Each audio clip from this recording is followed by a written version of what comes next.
U predkladu še zdogадує, že потеражня ініціатива з 2006 і 2007 року не зажила, хоч були евідентовані 15 rodзeci u Šidze u budinku Ruske vladičeske rezidenciji, a odzeljenja postoja i u Bačincoch, Berkasove i Biki z dolu, co od okremnog značenja za sistem vospitovanja, obrazovanja i vyučovanja materinskog jazika u tim возрасту.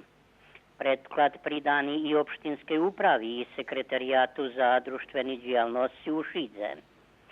Za sekciju društva u Šidze novu inicijativu potpisala nastavnica Zlatka Siv-Zdravić, a za društvo za ruski jazik, literaturu i kulturu Novi Sad sekretar, zastupnik, profesor Irina Papuga.